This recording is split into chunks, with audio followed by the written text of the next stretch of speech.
Welcome to the Champs Virtual Town Hall. This is number 9, and I am super excited to continue this conversation. We are having some very difficult conversations in terms of solutions for boys and young men of color, but here's the problem, right? We continue to push this conversation, and we're seeing very little changes in terms of high-level engagement. And so we have to continue to have these conversations. Why?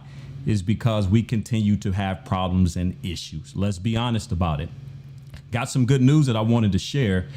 We just opened up our Champs virtual camp this Monday. And a couple weeks ago, you heard my heart when I talked about one of our Champs mentees turned mentors was shot on the south side of Chicago 4 times, right? Went into the hospital, had multiple surgeries. And the great news, he's been on every single Champs virtual camp call this week. And so this has given me hope that we have some answers. We have some testimonies that we want to be able to share and give to you to let you know that the power of mentorship is still at work. And so I am delighted on tonight to co-host with my brother, the Endure, Reverend Tony Briscoe. Come on in, good brother. Legacy. Sometime in 2014, a friend asked me how many more young black men are going to die while you chase corporate dollars. I had no answer then, and I have no answer now, torn between nonprofit that pays no profit but heavenly rewards that are great, or living this tech life where at least I get to pay rent, food, shelter, and take care of my family properly. While still posting on Facebook and Twitter, the violence, when will it stop? And that same question came back to my mind. How many more young black men are going to die while you chase corporate dollars? You think it'd be enough to make me holler, but the blood that melts concrete red yells even louder because the color is not the paint that it came with. And in essence, I am no different from the hustler. See, they seek to make fast cash while I work 60 to 70 hours a week just to fill my tank with gas to go back into a repetitive cycle of nothingness working for an employer that tries to convince me that it's for the kids while at the same time I'm neglecting my own. And the hustler has a corner. And it's just a place for his customers where he meets and greets until someone else comes along and creeps in to snatch his life away. And after returning home from a 17-hour workday at 10 p.m., I drive past yellow tape where there are flowers and a teddy bear and police officers and detectives and a sheet and a news crew and a reporter and some no-teeth, nappy-braided character yelling in the camera. They didn't have to dead my man like this. Ironically, there are no eyewitnesses. Just news of another Negro dead because African American is for the politically correct. Another young person I didn't reach. Another young person with whom I refused to speak, and another one I refused to teach because his look was menacing. And though I fear no man, I have no time for drama. And maybe that's what his dad said when his teenage mother, before she told him she was pregnant, he said, I have no time for drama, and he left twice. And the first time was walking away. And the second one left an impression on a young black male that he was worthy of no man's love. And that filled him with hate and rage. And he thought that he deserved no man's love. And this cycle continues in my hood, in my city, where it's too expensive to move and it's too costly to stay for your well-being. And there is no hero, just old black politicians who, for the sake of power, would rather stay in office in their cancer-ridden bodies than train up someone younger than them because for fear, they think that somebody might just be better at them than this. And I fear for the sake of comfort, I have left a generation paralyzed without hope. And as surely as history repeats itself, heroin is the new crack. And while black women are the heroines in our community, because they realize that if no man will stand up, that they will raise the flag all by themselves if they have to. Yes, Martin and Malcolm led the movement, but women infused it. There hails Tony Briscoe, a great technology leader, living in his Highland Park home, who just made the cover of Times Magazine, Technology Leaders of Today, while one of the young men he failed to mentor just made the cover of the Chicago Tribune.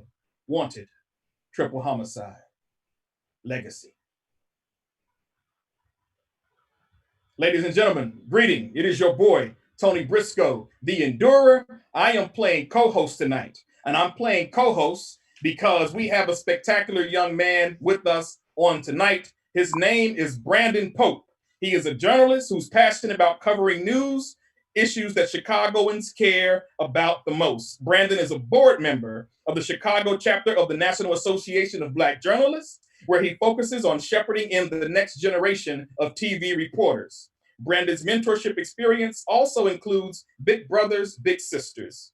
His work has taken him around the country and beyond the states, covering the 2012 and 2016 presidential elections, the 2012 London Summer Olympic Games, the Indy 500, college football, PGA Tour, as well as NFL and NBA playoffs. Outside his career, Brandon also appears on podcasts and radio programs to discuss topics ranging from superhero films to The Bachelor.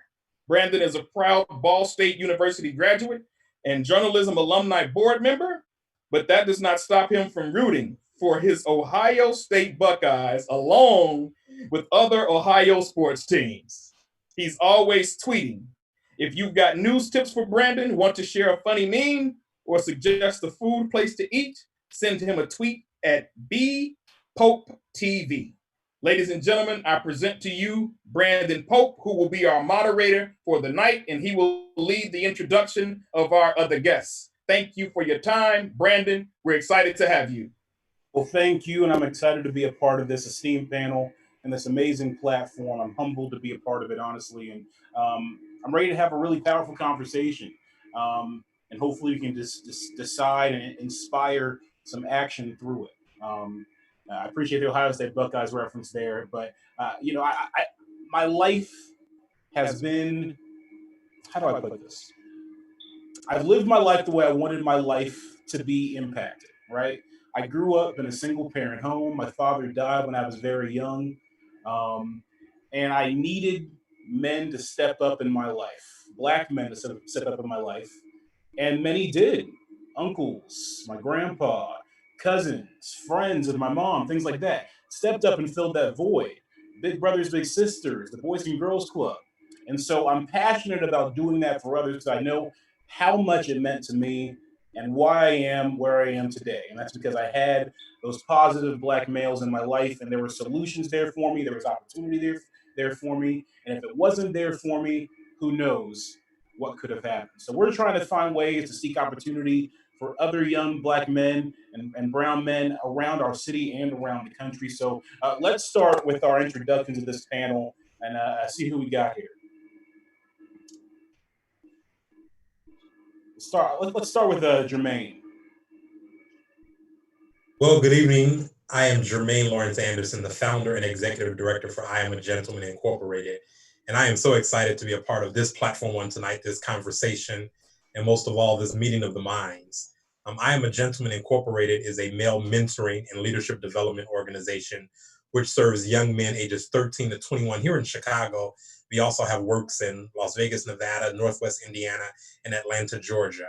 And we are so passionate about the work that we're called to do because we don't believe that the young men we serve are our future. We certainly believe that the young men that we serve are our present and our now. And they have so much to give, so much to offer. And even though in this work that I'm called to be the leader or I'm called to be the mentor, it's amazing to see how much I have learned from the students we serve.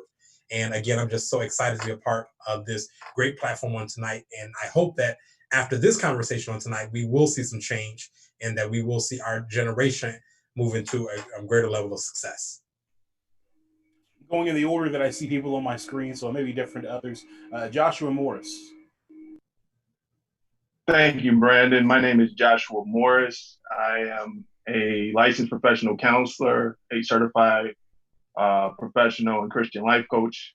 I'm a law enforcement professional, a youth mentor, and speaker. Recently, I started a YouTube channel and podcast.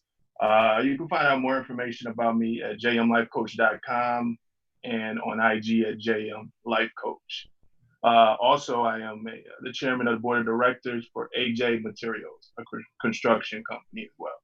I'm just happy to be here. Bondell is a good friend of mine, and I love what he's doing in his mentoring program.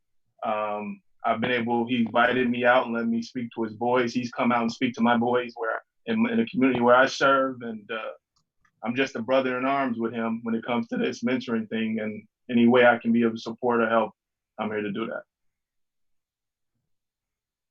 Happy to have you on board there, Joshua. Demetrius, what's up, man? Hello, my name is Demetrius Underwood. I am an alum from Gary Carmer College Prep. I also reside in Chicago, Illinois. I attend Morehouse College. I'm a sociology major. I am also a Mellon Mays Research Fellow, in which my research discusses topics of Black gender and sexuality, Black queerness, and sexual assault. Last but not least, Jamal. Thank you, Brandon. What's up, beautiful people? I am Jamal Bogle. I'm an educator, been in education the past 13 years. I'll be in Kip Tulsa, Vondale's old stomping grounds this upcoming year. I'm also founder of Seymour Academy, which is a nonprofit organization that partners with schools by providing non-traditional learning experiences, and also founder of the Fruitful Lifestyle LLC, which is all about the empowerment of Black, Indigenous people of color through education, economics, and engagement. I have a podcast called The 44 Lifestyle that drops every Monday. Free plug for that. So find me on Apple Podcasts and Spotify. Right. Well, let's get started, guys. I want to start with what Vondale was talking about and referencing. Children are hurting right now in our city. So many people are hurting in our city. We're seeing record violence in Chicago, or near record violence. That is, we're on pace for records. Our young men are often the shooters or are being shot. So when we see this stuff happening, what is not connecting? And what can we do to end this? And this is, anyone can jump in here. This one's open-ended.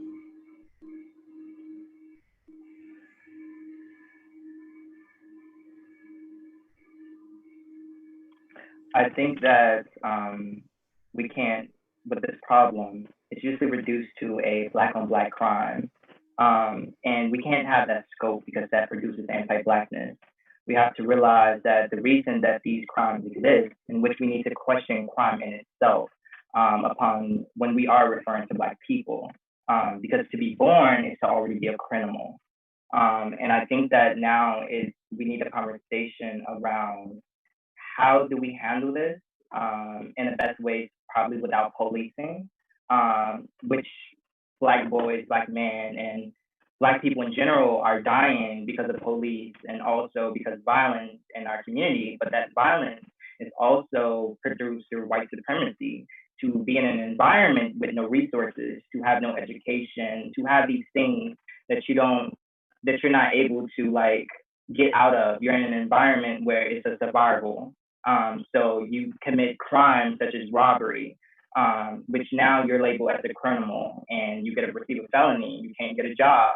And these things can't be a scope of just Black on Black crime. We have to look at it and what is the connection with it, and what is that connection? It's usually a typical connection to slavery. And we have to create a broad way of thinking so that it won't be just blamed on a Black, the next Black man or the next Black person. Because there's a reason to everything. There's a reason that crime exists. There's a reason that death is happening. And I would say that every Black death is always linked to white supremacy. And it's just how can we examine that? That's the first step before a solution. And I feel like the solution is not policing, because policing, as we know for years, in carceral institutions, hurt Black men, kill Black men, promote Black death. So there needs to be a mutual aid. There needs to be something without policing, is what I propose.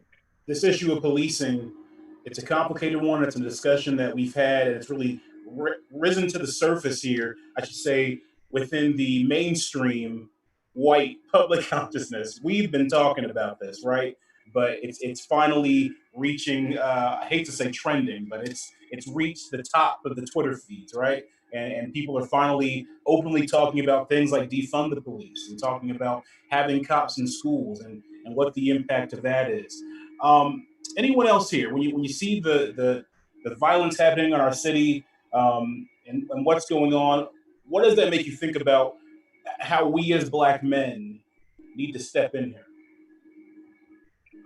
Yeah, Brandon, I think about the youth and the disconnect that's going on right now with the youth, and a couple of things come to mind. Lack of leadership and lack of wise and righteous leaders. John Maxwell said it like this, leadership rise and falls. I mean, things rise and fall on leadership. So I just want to give this little definition right here. 2 basic competencies for good leadership, according to my philosophy, is the ability to protect and provide. Is safety and sustenance. Maslow's hierarchy of need. If you cannot provide safety and sustenance, if you can't provide protection and provision, then you're not a good leader. You're not going to be able to provide excellent leadership. And our Black men, young men right now in the city of Chicago and even around the country in our urban communities, they're not safe.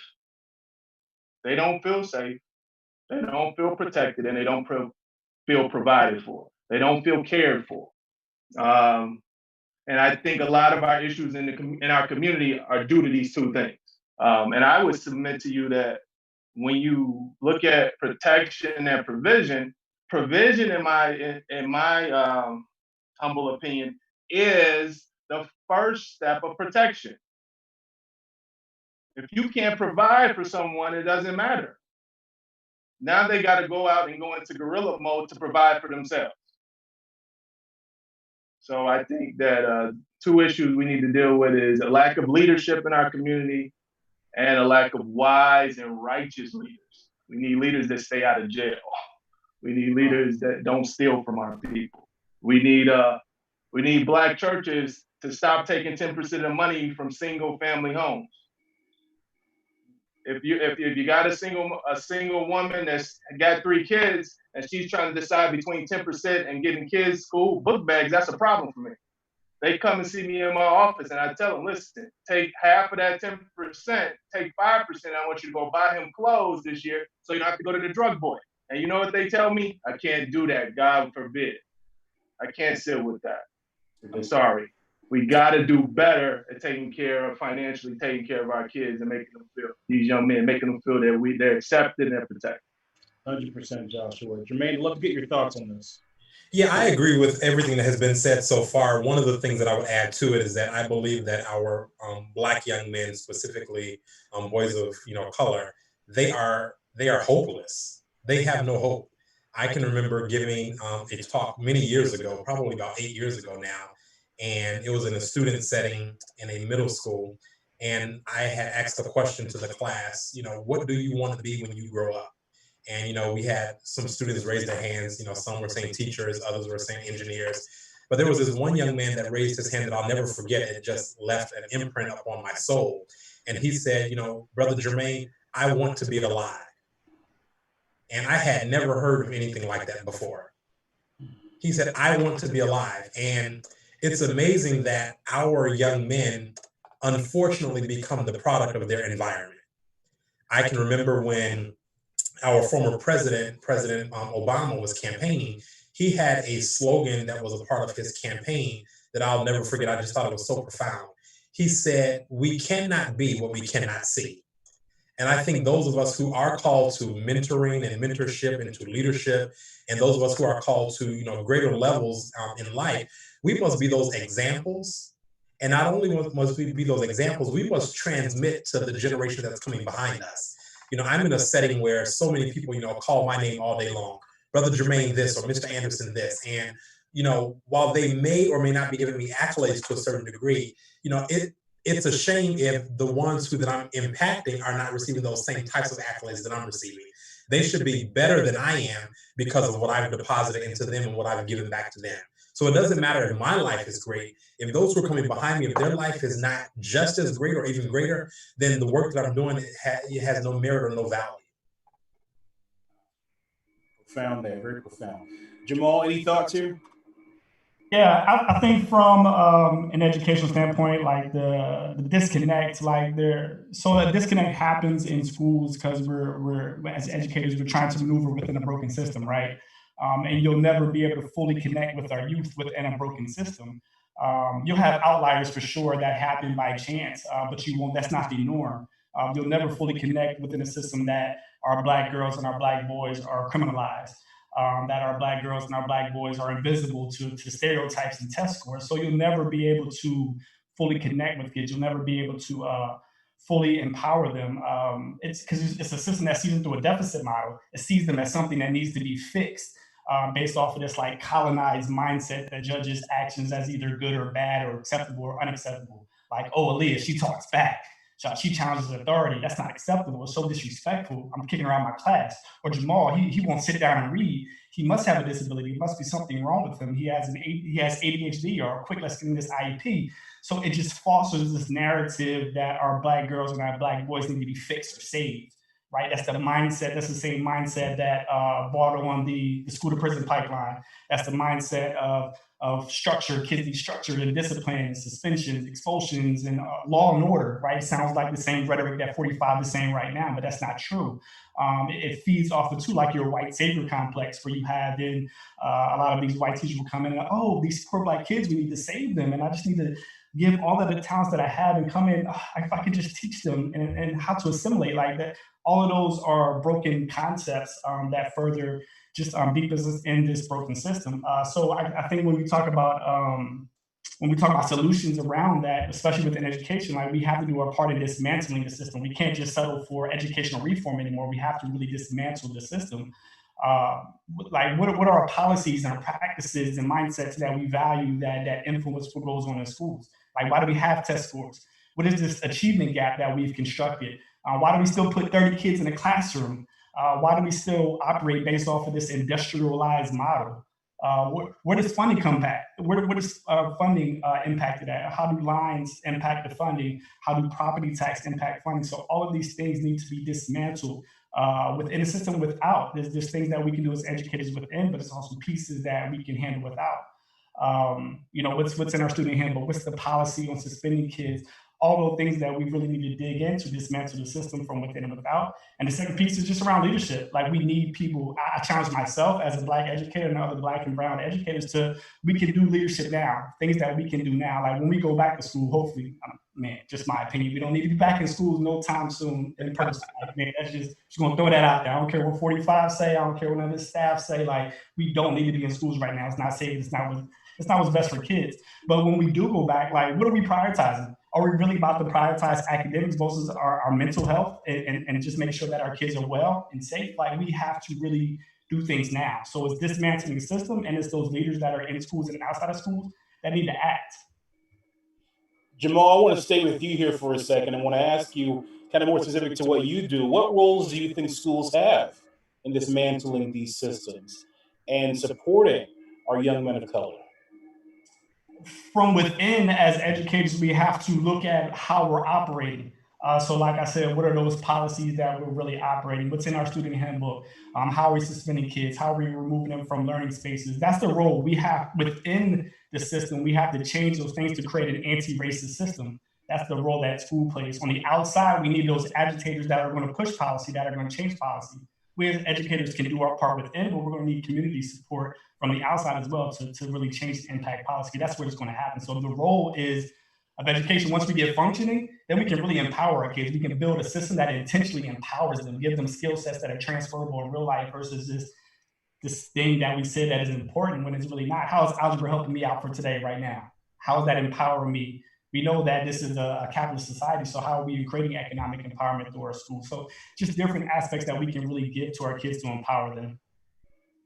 Makes sense. Very good, very good. So Demetrius kind of hit on this early in his comments about things that we can do and address now to fix this. So I kind of want to open this up and get to some more solutions-based talk. What is one thing right now that if we address it, could have the most value for young boys and men of color? And Demetrius, if you want to chime in again, you can. You were talking about policing, and that's something that needs to be fixed. If you have any other thoughts, you can chime in here with those too. Yes, I think that it's important. Well, I propose to think of oppositional thinking or oppositional thought, rather, because we are Black men, typically Black cishet men. they often like, you know, to be opposite of everything. To be in a system is to be opposite, and you realize that through your Blackness. However, you have a position in which that being cis and being heterosexual, you play a role even in your gender that requires for you to do further oppositional thinking. Because you don't see the relations in the community. And we can't have a community when Black queer people and Black trans women are being harmed and being violated by Black cishet men. And I think it's important, if we're going to talk about transformation and have hard conversations, is that we address the internal transformation that needs to happen besides this systemic transformation, which is to say that Black cishet men are typically killing Black trans women. And this must be addressed because Black trans women, our life expectancy is 35. And this is a problem, and we have to discuss gender and sexuality. And I think mentoring is a role that plays a pivotal role into this. And it gets to asking, are you teaching your mentees about gender and sexuality? Are you having these conversations? Who do you have being a mentor in your companies and coaching? If it's just other cishet Black men who are just talking about their narrative? Also, like, what if your mentees are queer and become queer? How would they navigate the world? How would you know that? Are you educating yourself? Are you going to workshops? And you have to also realize the positionality. You have to talk about the position of Black men. You have to talk about Emmett Till and why it happened to Emmett Till. You have to analyze the hypersexual body of Black men. Because if you don't do that and you reduce everything to a solution, such as like a popular solution as financial literacy. If you reduce that, it becomes a problem because what happens when you don't get the home or the car that you wanted, but you can't explain why, is because you're Black. So you have to analyze your positionality within this world, and also your positionality as a cis heterosexual male, and which you can do harm to. And I think that's the most important thing, because do you know the names of Black trans women who have died over the last 3 weeks?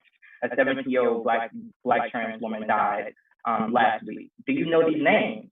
But you know George Floyd, and you have to make the unthought people visible. And I think that's the most important thing, in order to create a community. And it gets me to question what Bell Hooks will call white supremacy patriarchy. You're playing a part of patriarchy because you're not doing that oppositional thinking of anti-Blackness. So you receive some type of advantages through patriarchy, and you have to address that as well. It can't always be this positive thinking. And I think that that's the hard part, to address what's the problem within you as well.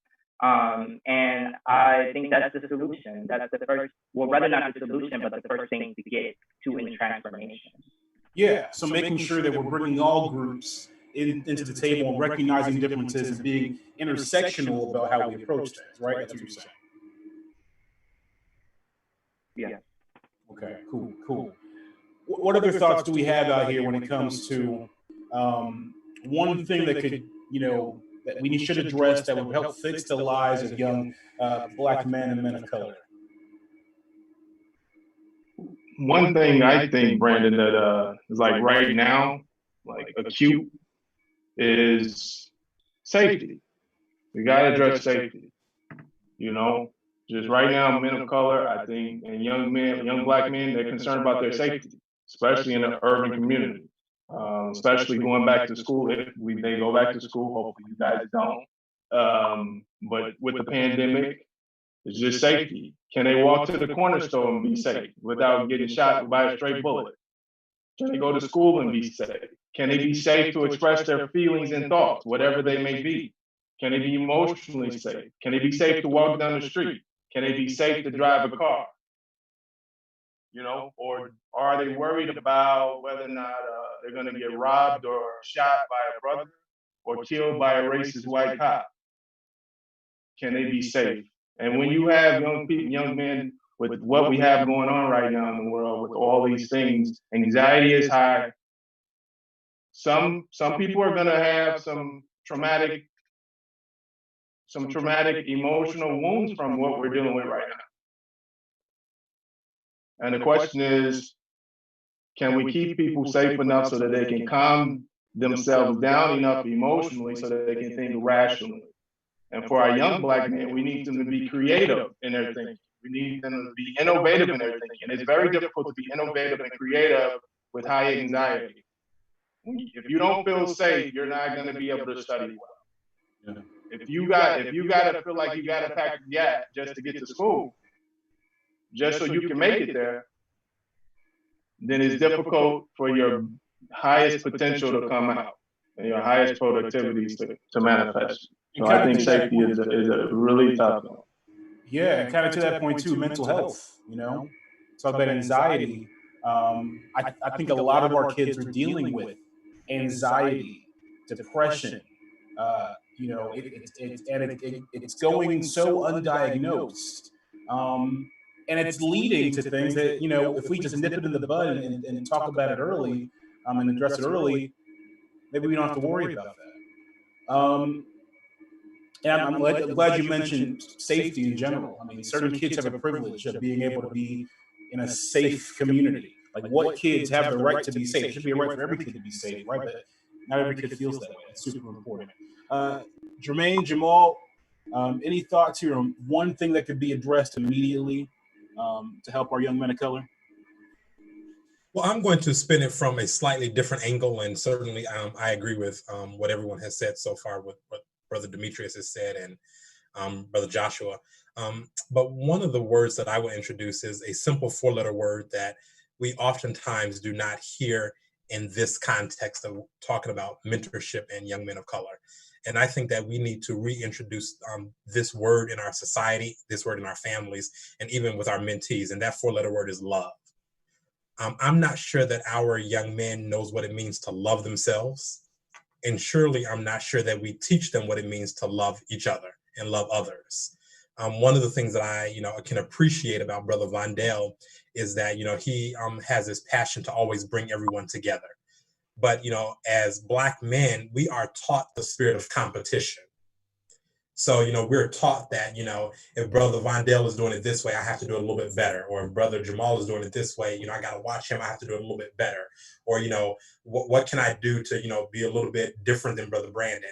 Whereas if we're all in this together, and that's a phrase that we've adopted at I Am a Gentleman, we are in this together, we must learn how to love ourselves so that we can love each other. And I think that once we begin to display love, in the appropriate ways at the appropriate levels, then I think those external forces will begin to disintegrate, because we have built a community where not only do we love ourselves, we love each other. And the strength of love and unity is so profound that external negative forces cannot break the wall down that we have built, that has just been so infused with this concept called love. Nice. I don't know if you have anything, Jamal, but I wanted to bring this up too. Does anyone think that media might have a role to play here in how our young men are portrayed? I'm in the media, and I definitely think that there's a history there. What do you guys think?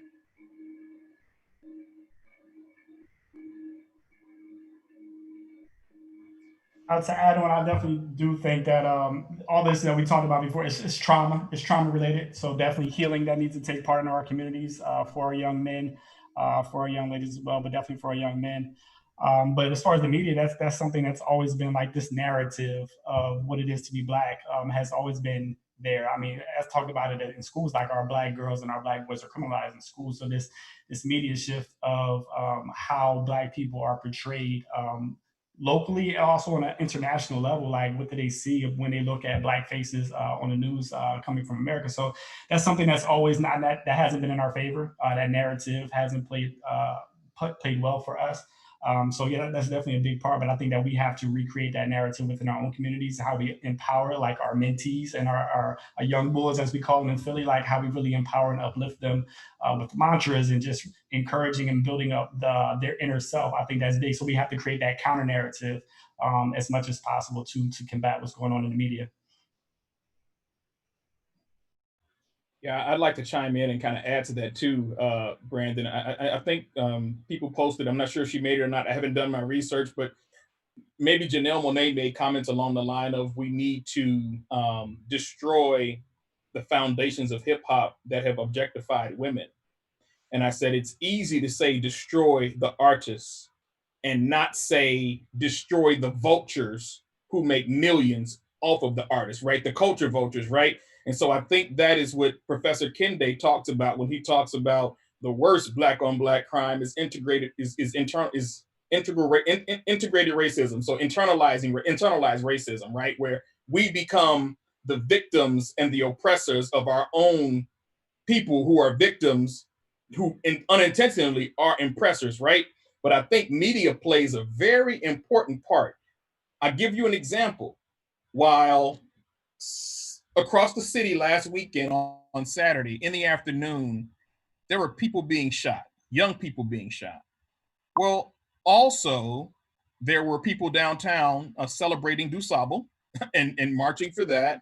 And, you know, we had a mentoring program going on in conjunction with Champs in my hood, my block, my city, and KWO, where there was something positive going on. But if you look at the media reports of what's being presented, we only going to get the negative, because at the end of the day, when it comes to media news outlets, negativity sells. That's what gets the rating. There are people every day, and I'm sure there's some sick demonic person who's got some kind of gambling group betting on how many people will get killed in Chicago on the weekend, right? So media plays a very important role. And I think when you have media personalities like, you know, Fox's Anita Padilla, when she tries to raise this positive awareness, she's almost attacked.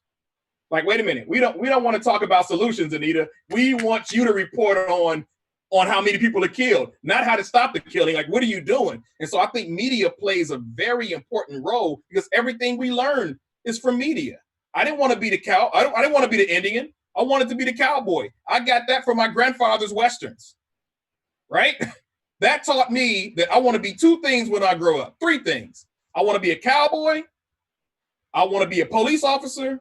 And I want to be white, because that's what I see as progression in America. That's what I saw as a kid, just based off TV. I used to have dreams that Sonny and Cher were my parents, because that's what I saw as the ideal parent, because I didn't have that model in my house. And so white people made parenting look great on TV. They made it look beautiful. They made it look like this is what a stable home looks like. And that's part of what I wanted, because that's what I saw.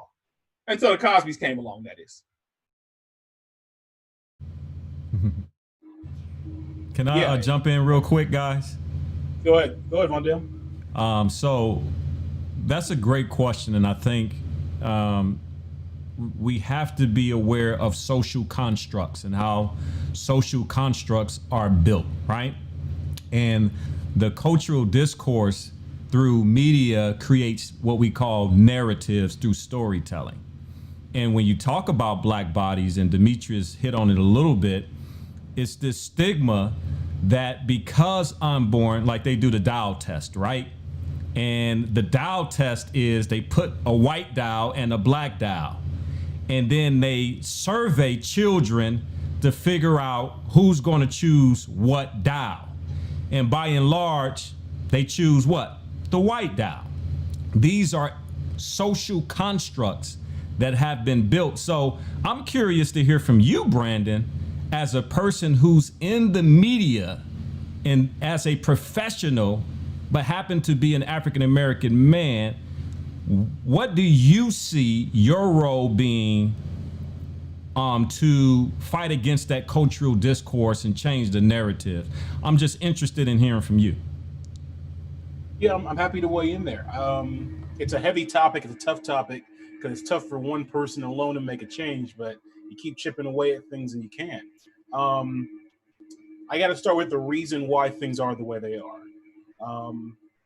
The media and the way it's kind of brutalized black bodies and created perceptions around black bodies and profited off of that is because of white supremacy. It's because the people in charge of media organizations are white. And they've had no incentive financially to change course. It sells, like you said. Seeing reports and seeing mugshots of black people, that sells. And so the key thing is you need voices inside newsrooms to push back. You need people that are not going to be yes men. That challenge comes about it becomes a challenge when it's your livelihood, right? And you pushing back could mean that's the end of your job, right? So it's a tricky balance. But many of us, I can't speak for every Black person who works in this industry, but many of us put our morals and our race before our profession. And so if we see something that we think crosses a line, it's our responsibility to stand up and speak out. We need more of us in newsrooms to do that. And so we need more Black journalists. We need more Black producers, editors. We need more people looking over things. When you see a story where it's supposed to be let's say, there was a story of a girl, a Black girl. She was shot and killed by somebody. And the photo they chose on the website was a picture of her with a phone case that resembled a gun. Why? But if you take a similar situation and swap that girl for a white woman, it's going to be a nice, smiling picture and presentable. Why was that decision made? It's because there wasn't a Black eye on that, a Black person viewing it. You need more Black people in those positions. And that's where the change is going to happen. So me, I see my role as being that person that's supposed to be responsible to my community, be a voice for my community, and be the one that pushes back when I need to. I've paid the price in some respects in different places I've worked. I've had battles. I'm one of those people, though, that when you argue with me, you got to come with the facts or else you end up looking stupid. And so I've been able to fact and debate my way around actually getting fired. But you gotta have that courage to push the line. And so that's my role. I do it every day. I think that at our station, I think we do a great job. But I'd be lying if I said there weren't times where I've had to push. That happens, and we have to keep doing it, and we can't let up. So that's what my role is. And I'm glad you asked that, Vondale, because I think that's a great pivot to what I wanted to ask the rest of you is like, where do you think you play a factor in your respective careers in making this change for our young men of color? What role do you play in your career? Anybody can jump in here, but you all come from different backgrounds and perspectives. And I think it takes numerous industries and people from numerous industries working together to make gradual change, right? Because it's more than just a media issue. It's more than just an education issue. It's a lot of different things, right? I believe that one, I want to touch on the last question a little bit. So I believe that we also a little push. Let's also question the positive media images of Black people, particularly Black men, in which we see, for example, Obama or Martin Luther King. Men are in leadership. It's always like an image of a neoliberal patriarch, in which is to be heterosexual, is to embody some type of whiteness of leadership and embody manhood that is patriarchal. And everyone, patriarchy is bad, and it subjects queer people and Black women to such violence. And I think that also you have to realize, even in these positive images, it kind of like, there's kind of like this dichotomy where it's this bad image and this positive image. One is to what Fanon analysis would say is to reiterate whiteness or white supremacy, or to attain some type of white supremacy. And the other one is the imago of the Negro, to be a criminal. And I think we have to question both. And even in patriarchy and masculinity, what happens to the Black queer kid who doesn't want to be neither, or the feminine Black queer kid who wants to be a hairdresser, who wants to style, who wants to do different things, or feminine the Black man who wants to be president? What happens to them and their image and their inability to possess such position in life because of their queerness? We have to push back on all images, so images can be disrupted. So then we can have our own individual image. And I think that's the best way to think of media, rather than some type of positive image, because that's questionable in itself. And I think that my job is to open, with my hopes to be a professor, I want to open the discussion and research the ways in which queerness and Black queer people navigate the world, and how they are silent. And for other Black cishet people, they are silent, and that reproduces violence. And to be silent is to be harmful, and to be silent is to accept death, and to accept death is to accept Black death.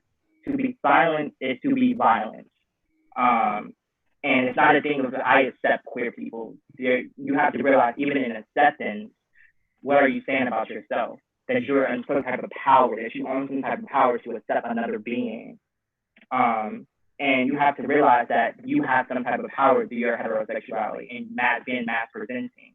So this can't be a thing of like, you know, this queer kid is talking about queerness, you know, it's another day, I accept it.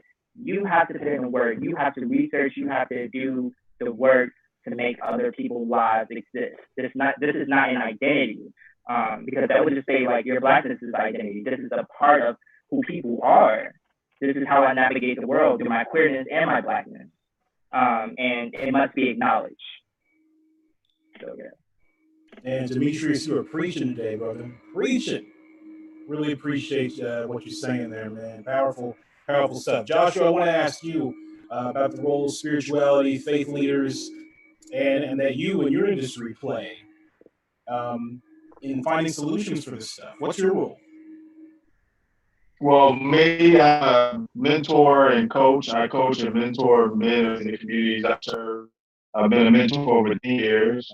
Well, you already talked about me being a professional counselor and life coach. Last night, the privilege of seeing one of my mentees walk across the stage and graduate from college with a degree in criminal justice. And he said that, you know, I was his number one mentor. I mentored him since he was probably 13 or so. And I was the only Black man present to celebrate and support him at graduation. So that's what I'm doing. I'm meeting with Black men, particularly I support Black young men who don't have father roles in their home. That's really my niche. I try to step into those spaces, support financially, you know, mentor, teach life skills. That's pretty much what I'm doing at least. As far as expanding to our community at large, I think that there's three things we need to work on. Competent leadership. I think we need to work on continuous research and development and adequate funding. Okay. I'd like to point out that when it comes to competent leadership and mentoring right now, I think in front of us, we have a great example, Mr. Velson. But he can't be by himself. I mean, certainly every man on this panel is supporting him, and we need that. But I think we should acknowledge what he has done in the mentoring space as a leader, and what the Champs organization has done as well. So hats off to you, Vondale, for what you're doing. He is one of our competent mentoring leaders, but we need more. We need more, you know. I think that's important. So that's what I'm doing, is just mentoring young men. In spirituality, I teach all my programs. I teach the Bible to the young boys, and I've seen phenomenal turnaround. I've seen young men come to me. They were in a slow special ed class. The teacher said that they would never score anything higher than a C. After a year of mentoring, A and B honor roll. After 2 years of mentoring, all A honor roll. You know, so just these are the types of things I've been doing, just teaching the basic things about honoring your mother and father. I think that's the core principle growing up. Whoever is caring for you that is good in your life as a young Black man, no matter where you are, I want to encourage you. Honor that person, whether it's a foster parent or whoever's loving you, like back to what Jermaine talked about, you got to honor where you're coming from and who's giving you love. One of the worst evils in the world is to be evil to someone who's doing good to you. That's one of the greatest evils. And so I think that one of my roles is to preach and teach and mentor young men about the spiritual principles, that universal principle that controls social interaction and being productive and successful in society. There's some principles you can't get around without, no matter what you come up with, no matter how intelligent you are, you can't get around honoring where you came from. You can't get around honoring people who did good to you. You can never reach your highest maximum potential and dishonor those who help you along. It just doesn't work like that. Joshua, so these are the things that, yeah, go ahead. I was going to say we're running out of time here, so I want to quickly get in Jermaine and Jamal really quick. Yeah. What role do you two play when it comes to improving the lives of young men of color in your industries? Yeah, so I believe as a leader, I believe as a mentor that my job is to really provide the young men with three things, and they can simply be summed up, by three words: hope, help, and healing. I try to provide them with hope, letting them know that even though we're living in dark days, that there is a brighter day ahead. I try to provide them with help, making sure that they have the basic necessities of what it means to live life. And then I try to provide them with healing, letting them know that even though they may have come from imperfect circumstances, that they can be an overcomer. And a part of their being an overcomer is to help someone else who has come from similar circumstances and pull someone else up as well. So hope, help, and healing is really what my mission is to provide with the young men that are under my tutelage. Jamal, what about you? Yeah, I'm definitely talking about as for education, doing our part to dismantle the system. But I think doing that too is just really connecting and motivating with our kids. Beyond, like, we have to see past the walls that they put up. We have to see past the trauma and these outward appearances. Oh, they're loud, they're disrespectful. See past that. How do we harness that energy and turn it into something positive? So we have to see past these walls that a lot of our kids put up. We also have to find a way to continue to connect. We know that a lot of times how we teach has been colonized. We know that it's not the best way for our kids to learn in this flat industrialized model. So how do we really build those connections and really connect with kids and really give them curriculum and materials that they can access and that they can empower them? So we just keep chipping away with that and really connecting with our kids on a deeper level, more so than just as a student in my classroom, but as a person, as another human. Thank you so much, everybody. Do we have any Facebook questions, Vondale? For Anthony?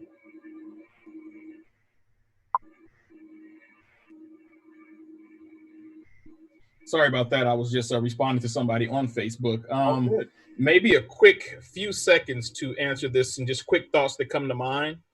How can parents, whether you're single home or dual home families, engage their young people who seem disconnected from the family structure? 30 seconds from everybody. I'll say parents can stop trying to attain a family structure, because family structure is a patriarchal belief from the plantation. And you have to question family structure in itself, and to be mutual and to learn the individual of your child. I feel like it's the best way of parenting, rather than saying, I'm a man, I own this house, this is how it's supposed to be, to families. And even in a single home of a single Black woman mother, there's often a misogynistic term of like, the kid will be gay if he has a single home. And that's not true, because many of my queer friends have homes with their mom and father. So dismantling the system of a family structure from the plantation, I feel like is the best solution.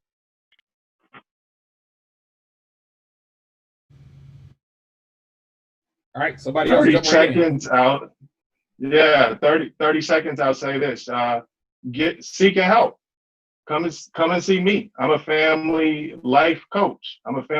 That's what I do. I meet with families and help them re-engage with their teenagers and connect with them on deeper levels. So if you're interested, come see me. Check me out at jmlifecoach.com and come check out my services. I'll help you with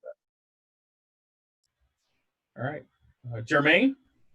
Yeah, I think we have to understand each other's roles within family. I think that everyone plays a role. I think parents play a role. I think that children play a role.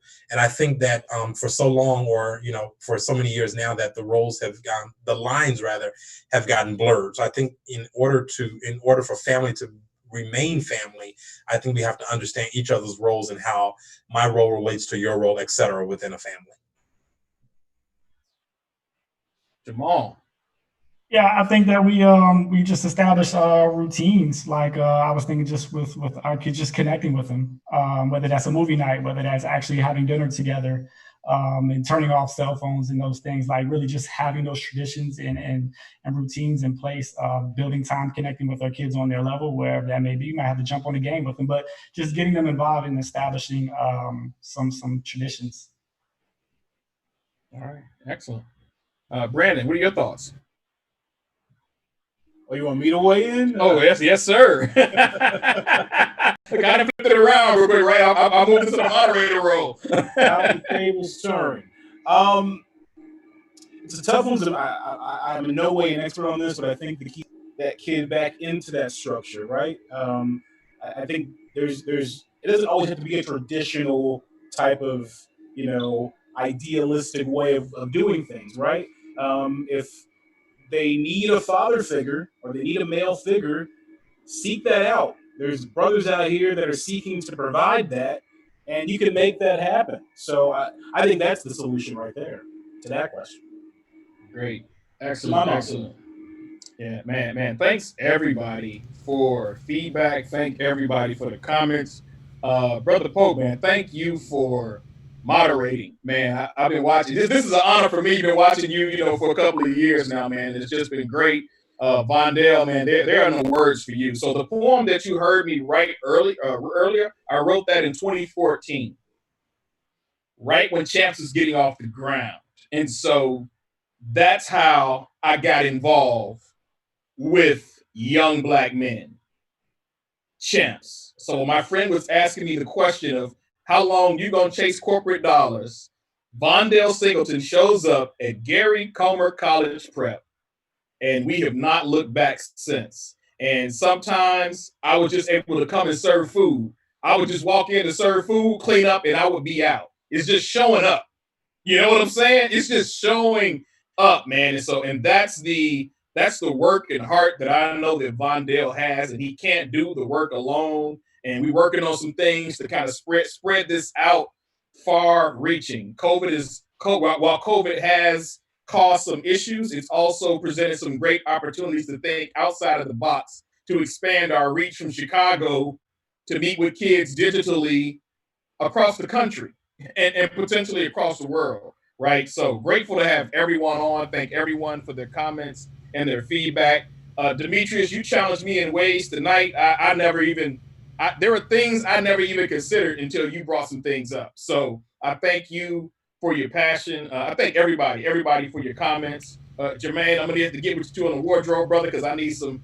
I need to get out of these t-shirts, man, for real. Hey, hold on, man, guys. Jermaine. Hey, Vondell said he wakes up and goes to bed that, man. Hey, speaking of which, never a day off, sir, as a gentleman. I want Jermaine to go ahead and share your announcement. We have a very important partnership coming up. So, Jermaine, if you can just go ahead and share it, please.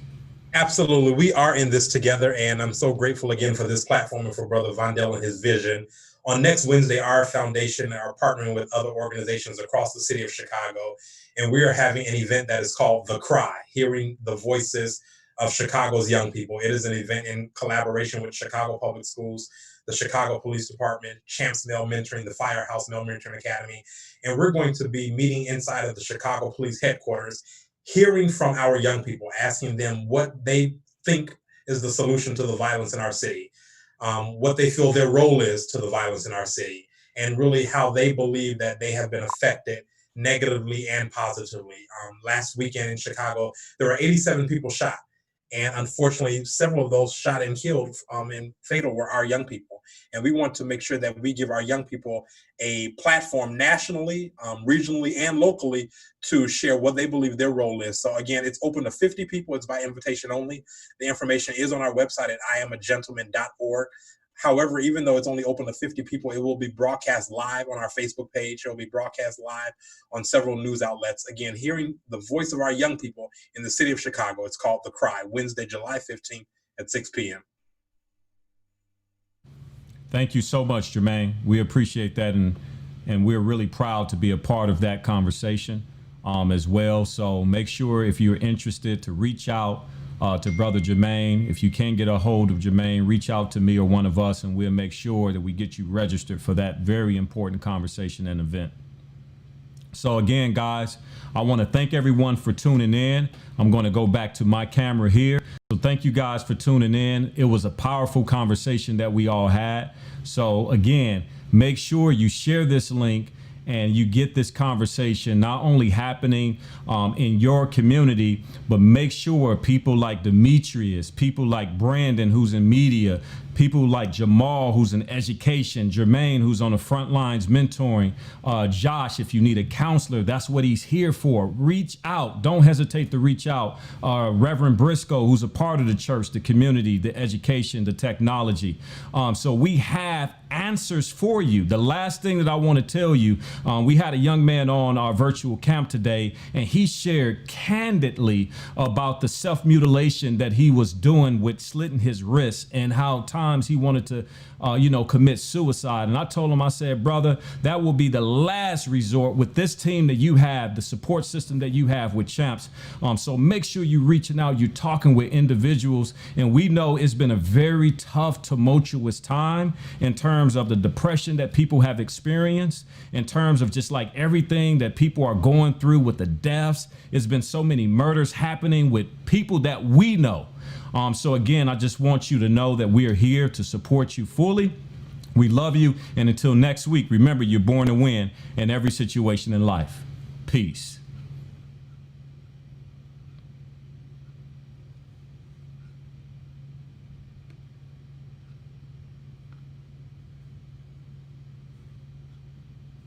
All right, Bondale, are we done being live? Give me one quick second.